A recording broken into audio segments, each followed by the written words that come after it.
My name is Michelle Galbraith. I work at Amy Cell Talent, and I will be facilitating today's session. With that, I would like to introduce our featured speaker, Larry Wentzel, U of M Library. Larry Wentzel is the Digital Conversion Production Manager and Senior Associate Librarian at the U of M Library. Since 2008, Larry has managed the Digital Conversion Unit, which digitizes books, photos, maps, as well as three-dimensional audio and moving image objects from the library's endless collections. This is fun. He assists with the Google Books project, Hathi Trust, and other online digital collections. Before this, Larry was a graphic designer and freelance illustrator with a bachelor's degree in design and a master's degree in art history, which, if anything, demonstrates that a career path doesn't have to be straightforward nor make sense. Larry's excited to share the career path to digitization, digital preservation, and library digital future. There are many opportunities in digital. Oh my gosh, tongue twister. Can we say that? Is that a tongue twister for you, Larry? Welcome, Larry, to the stage. Thanks, Larry. Thank you. As Michelle mentioned, my name is Larry Wentzel. I work at the University of Michigan Library, and today I'll be talking about digitization as a career, or as I've subtitled it, a choose your own path adventure.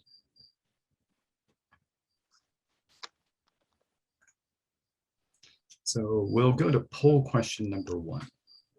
The question is, familiar with digitization? Are you familiar with this field of work? A, yes, I'm really familiar. B, maybe I've heard a bit about it, but I don't know details. Or C, I don't really know anything about it, so tell me more. All right, so we are getting a little bit of a few responses in here, and it looks like people are ready to learn more, Larry.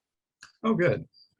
Happily, this presentation doesn't assume any prior knowledge, so what digitization is or how to get jobs. So if you know something, that's great. If not, I'm hoping you'll learn a lot today.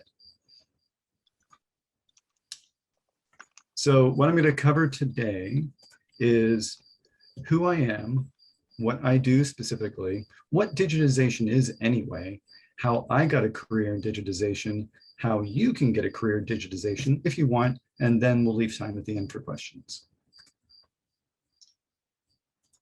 So first, who am I? As I mentioned earlier, my name is Larry Wentzel. I use he, him pronouns, and among the many things I am, know, or do, these are a few things I'll share. As mentioned, I'm a librarian. I have a bachelor's degree in graphic design and a master's degree in art history. I'm also a freelance amateur illustrator.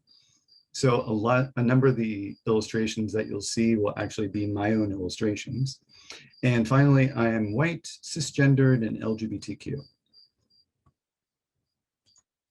So now let's talk about what I do.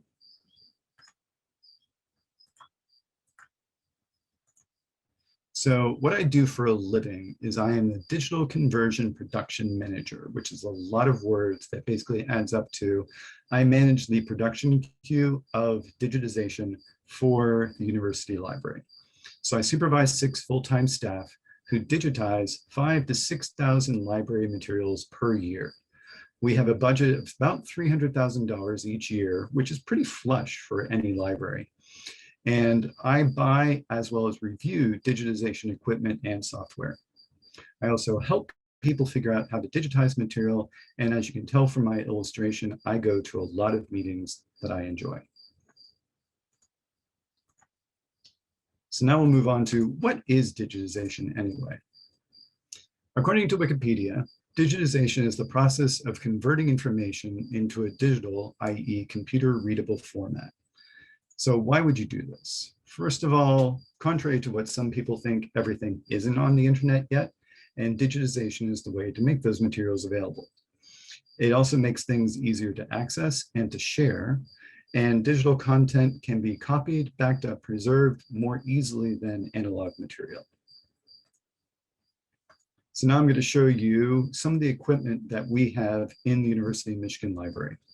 On the left is a typical book scanner. So it's a 180-degree book scanner. You put the book down, you pull the glass plate over it, and then the digital camera at the top takes a picture, and the software will crop out the 2 pages from it and save those as separate files.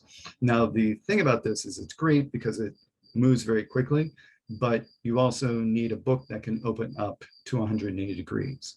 If you have a binding that's not as flexible, then we have a V-cradle scanner, which you can see on the right. And that one has a 120-degree cradle.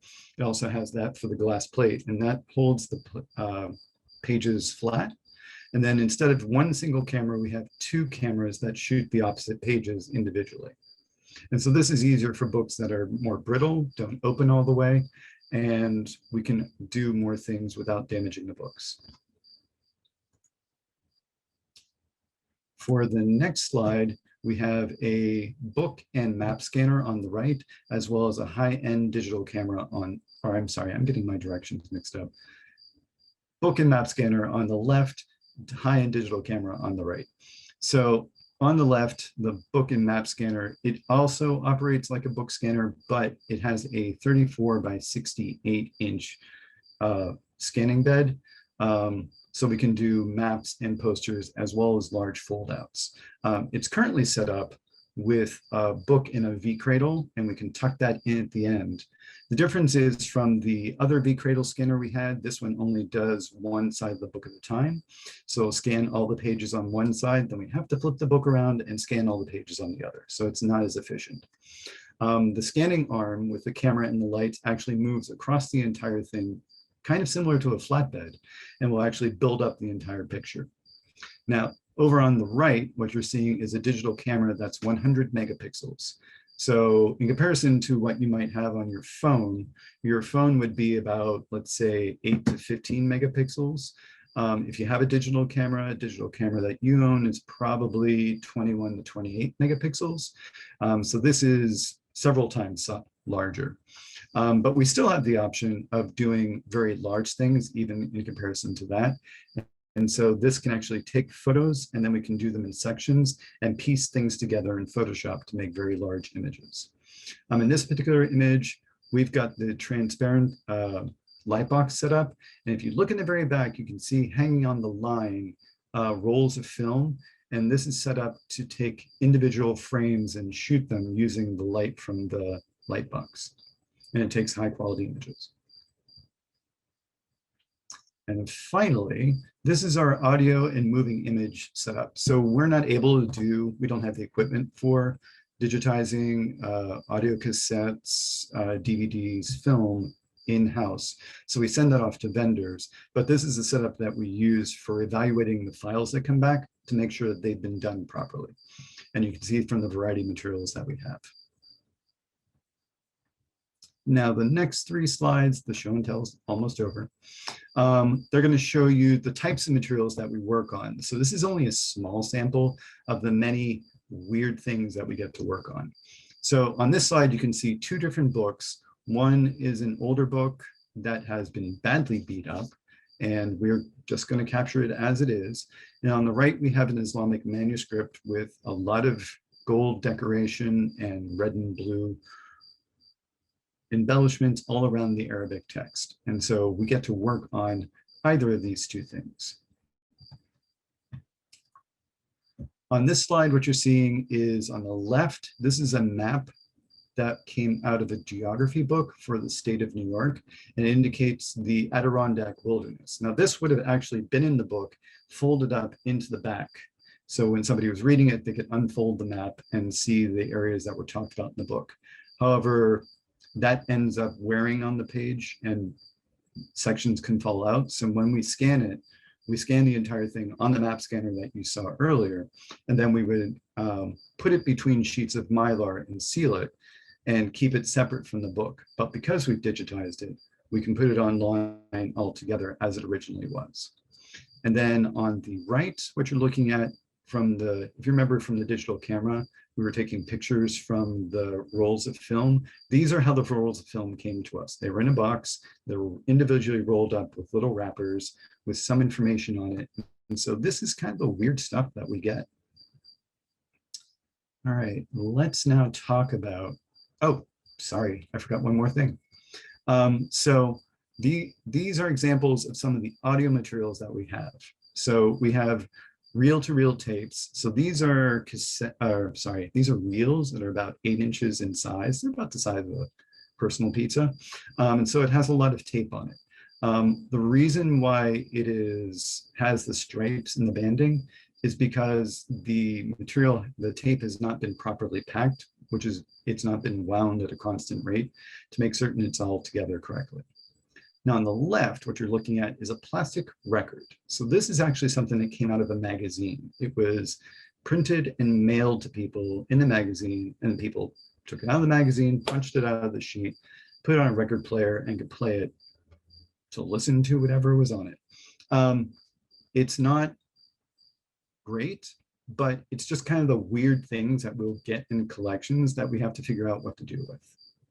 Okay, so now the slideshow is over and we can get on to how I got into my career in digitization. It's not a straightforward path. It kind of wanders all over the place. So I borrowed this cover art from Romeo and or Juliet, A Choosable Path Adventure by Ryan North from 2016, which is an excellent book, and I encourage you to try it. And you can follow my path by watching the yellow arrows. So it turns out I changed jobs and careers a few times. So when I first started, I was doing graphic design. I studied that in undergrad, and then I went out into the workforce and did it three years, and then I ended up hating it. It turns out that there are robots with saw blades for arms, and they have laser eyes too, so it's not fun. So I decided I was going to start career number 2, which would be art history. So while I was in undergrad, I thought, you know, I really enjoyed art history. Let me go back and give that a try. So I spent another 4 years in grad school, and I became an art historian, got the degree, and then I didn't become an art historian. So it turns out, in order to be an art historian, you either become a professor or you do something else. And a professor involves not only teaching, but publishing, and publishing really wasn't my thing.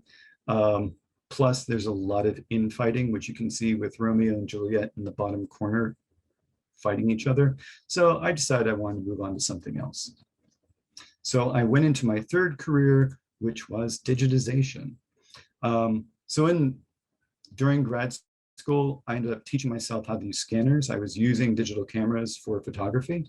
And then I also was doing flatbed scanning of my own artwork so I could clean it up for my own illustrations. So after teaching myself that, and I tried to tie this to what Romeo and Juliet are doing in the bottom corner. She's pumping weights and he's, I don't know, practicing to be a vampire. The analogy breaks down, but the point is I moved on to something else. And I taught myself how to get these skills. And then I got the first book scanning job at Penn State Library. And what I was doing was scanning books that were falling apart. We scanned every single page, printed them out, put new bindings on them, and put them on the shelves, and got rid of the old copies. So we were just doing a book replacement. Over time, I learned to scan photos and maps and other things. I ended up becoming a supervisor. And then after 10 years, I moved on to a better job here at UM to digitize even grander things. And 13 years later, I've been doing this now for 23 years, which is kind of odd. So let's go over some caveats and lessons from my career or careers. One of the things I want to acknowledge is that I enjoyed a lot of privilege, which I didn't appreciate as I was going through it. Being white, male, cisgendered, and having a background in higher education and technology opened up a lot of doors for me that may not have been available for everybody else. I also got a lot of help. People took chances on me, maybe when I was not the best candidate. I was also lucky. So I was in the right place at the right time. Digitization was just starting to take off. People were still learning all the things that could be done, and I was learning along the way. the field has become a lot more stratified. Jobs are very clear cut now. So it's not the same as it was when I was going through. One of the lessons I want to bring up is that progress is not always linear. It is entirely valid to jump from one career to another, and you'll build a career out of that. And I also encourage, finally, to try different things. If there's an opportunity to learn something new, do it. Knowledge is never wasted. Okay. So now this leads to, how do you get a career in digitization? So to illustrate this, I've taken the same cover, but I've given you a path in pink, which will differ from my path in gold. So in order to get a job in digitization, so this is not like cut and dried. This is my own personal take on it. So these are skills and knowledge and interests that I think feed well into a career in digitization, if you want that. First of all, knowing how to use computers and network drives is a must. Learning how to use scanners and digital cameras, also a must. A level up then would be understanding how those devices work. Like, if you understand the fundamentals about that, even at basic level, that will really help you out. Oddly, spreadsheets and databases are very important to our work. Everything we do, everything we track, we either put it in a spreadsheet or we put it in a database. It is the foundation of a lot of our work. So learn to use those. And if you can make them work really well, you'll be in good.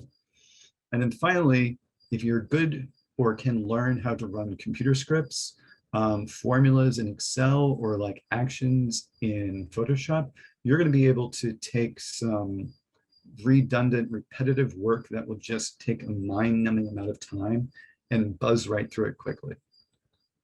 As far as interest, the things that I find that drive people into this work is that they have an interest in making or preserving books, photos, audio, or video. They have a passion for that and they want to preserve them or make them. Also, people are interested in organization and keeping track of things, and that's really valuable for this type of work. So now I'm going to go talk about where you can get digitization jobs. So I've broken this down into 3 different groups: digitization companies, or I refer to them as vendors; large libraries, which either public libraries, academic libraries, etc., or smaller institutions such as archives, museums, galleries, and even departments in colleges. And then there are 3 factors that I think would be valuable to you as somebody trying to get into the field, which is pay, resources, and collections that they work on. So for digitization companies, you're going to have the best pay, and the resources are also going to match because they run by profit. On the other hand, the collections that they work on are not the best, because when I send things out to vendors, it's the easy stuff, which also tends to be the boring stuff. So it's a lot of academic texts, a lot of government publications. So you're not going to see really interesting things to work on. In comparison, large libraries have reasonable pay, but that can be boosted a bit with grant or donor money. And likewise, the resources may not be as good as digitization companies, but with grant or donor money, you can actually get even better resources, because you end up having collections that span a much wider range. So they can either be dull, boring books, or you can have really interesting gems, which will fuel the need for digitization, because you might come across an Islamic manuscript and you're like, I need equipment that will be able to digitize this. And so that will lead to interesting projects. And then finally, the smaller institutions, they have impressive collections. Like, you're going to get some really unique gems that are not seen anywhere else. The problem is that the pay and the resources are not as good, although those can be supplemented by grant or donor money, but those tend to be passion project works. Okay, so moving on. And I apologize for this graphic. It's a little weird and unwieldy, so I'm going to lead us through it. So please bear with me. So in the center of this are the groups that do the actual handling of materials that we're scanning, such as books.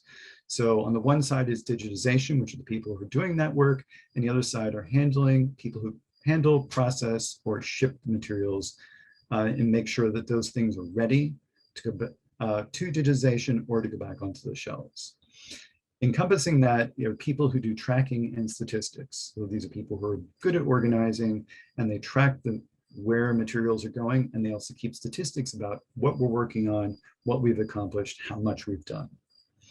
Above and around that is metadata and project management. So these are people who supply information about the materials that we're working on, as well as keeping track of the entire project to make sure certain it gets launched on time, the work is done on time, and that stakeholders, clients, understand where the work is. To the right of that, you'll see I've got tech support encompassing those, and that's because they supply the hardware, the software, and all the computer needs to make the work possible. And then to the right of that is grant writing and funding. So these are the people who make sure that we have the money to do everything else that we even need tech support for. And then finally, at the very bottom, lurking under everything is copyright. So copyright affects everything that we're doing, from grant writing all the way down to digitization. Okay, so now I'm going to talk about what, if you're trying to get into the field, what levels of education or experience you'll need for the various jobs. So initially, let me catch up on my notes. When you're starting out, there are 4 job categories that you'll need just very basic information. So with high school education or technical or associate's degree, you can get into the digitization aspect, as well as handling, processing, shipping, the tracking and statistics, and technical support. So tech support, you may need like certification for various operating systems and computer needs. But that's the most you'll really need to get started. For more advanced jobs that require more technical degree, a bachelor or a master's degree, you'll be looking at the metadata and project management.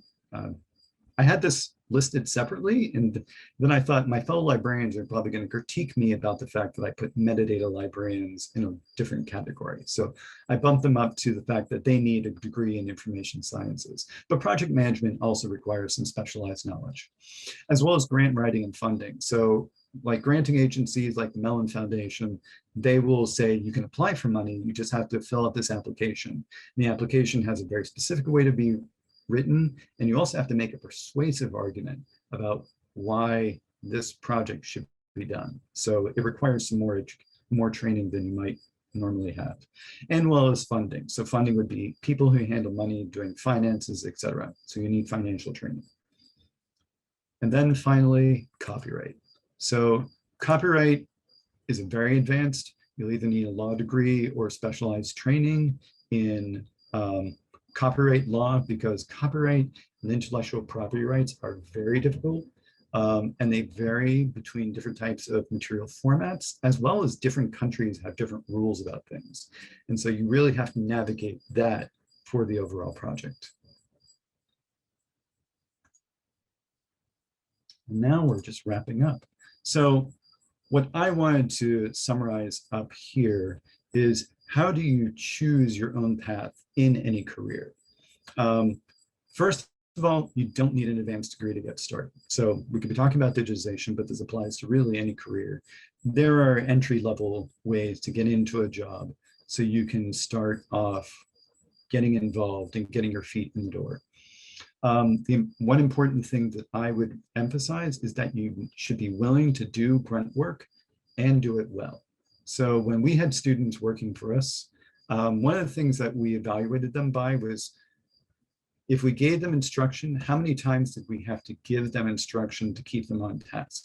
Like if they weren't paying attention and we keep having to instill the same information in them again and again, that's more work on us. As opposed to, we could give instruction to somebody else and they would take off with it, and we wouldn't hear from them until they ran into a problem they hadn't been trained for. And they're like, that's great. These people are doing the job. So those are people that we're interested in. Once you're in the job, if you're interested in work that somebody else is doing, ask about it and learn more about it. I apologize if any environmental noise comes through. So let's say you're involved in shipping and handling. and you see somebody doing digitization, if you want to learn more about it, go ask them. They're probably very happy to share what they're doing. And then take some time if you're interested to learn more about that on the side, like how do you get into that? What can I do to get into that? But don't worry about necessarily getting in right away to the thing you want to do. Everything you learn to do along the way will be useful. Knowledge is never wasted. Like I was a graphic designer and I used that skill in my illustrations and graphs. I was an art historian, and that helped me understand how cultural artifacts and books should be handled and digitized properly. So that all became important to what I was doing for digitization. And finally, as my career has shown, if you're not happy with something, don't stick with it to the bitter end. Try something else, because you may find by hook or by crook, you'll end up with something that you like.